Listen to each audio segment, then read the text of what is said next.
on the left foot, keeping it on the right now, looking for the shot, gets it far post, goal!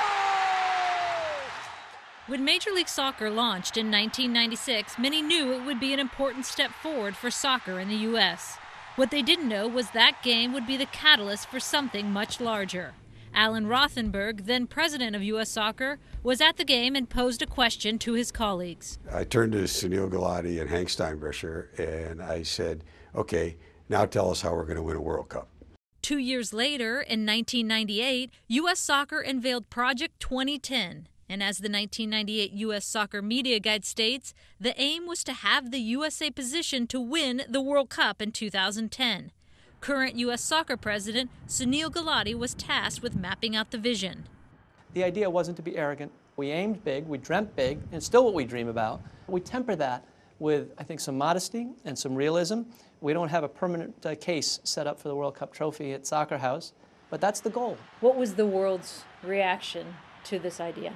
There were probably a few stories in the English press and the German press saying those crazy Americans, they think they can do anything.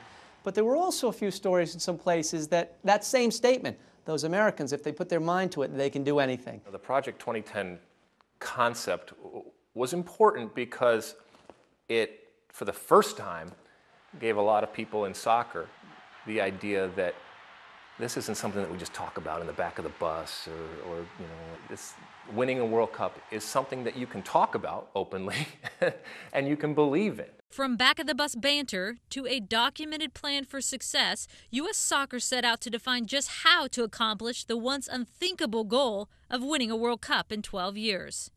At its core, Project 2010 is a player development plan. How do we accelerate the development of our best young players in order to compete at the highest levels?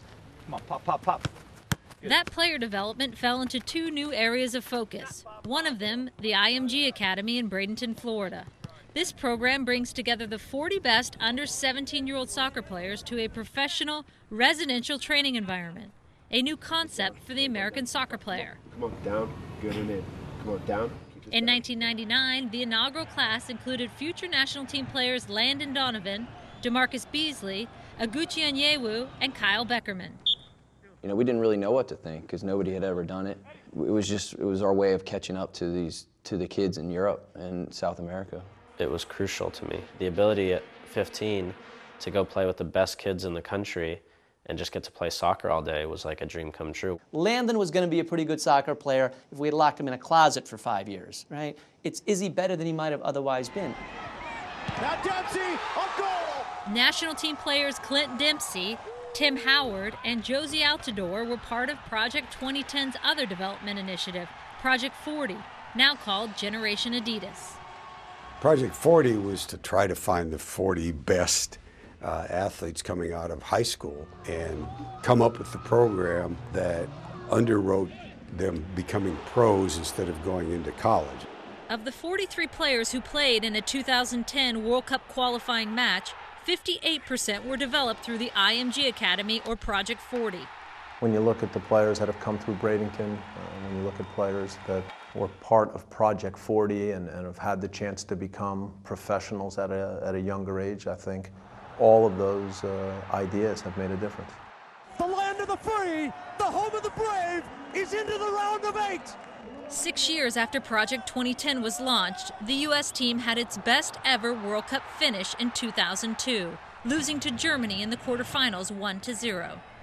But 4 years later, in the 2006 World Cup, the U.S. team failed to get through the first round. The United States World Cup dreams are finished. After a comprehensive review of player development in the United States and around the world, U.S. Soccer created its Development Academy in 2007. The Academy is a partnership between U.S. Soccer and currently the top 77 youth clubs across the country, including this one right here in Los Angeles, California. One team's going to be focused on when they win the ball, how quickly can they get forward and support. The idea is to create an environment that emphasizes training and development rather than wins and losses. And it's got one goal in mind, and that is to produce the next generation of national team players ready to compete against the best in the world.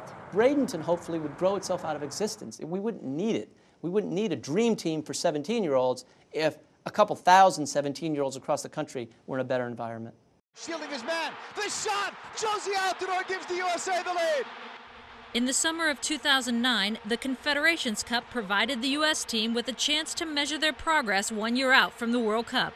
The shot! Donovan scores! Probably took the world by storm at the Confederations Cup, beating Spain, which was then the #1 team in the world. And for a half at least, had Brazil on their heels. Everybody starts paying attention to this team. Well, the fact is that nobody cares what happened in the summer of 2009. They care what happens in the summer of 2010. We're not going to be the odds-on favorite to win the World Cup. We know that. But we showed last summer that anything's possible. This is a team that's going over to a World Cup and being viewed with expectations, the likes of which we've never seen. And I'm telling you right now, if this team bombs out of the World Cup, you should be disappointed. I'll be disappointed, and it will be a failure. ESPN, your home for FIFA World Cup 2010, beginning June 11th. All games live and in HD from South Africa.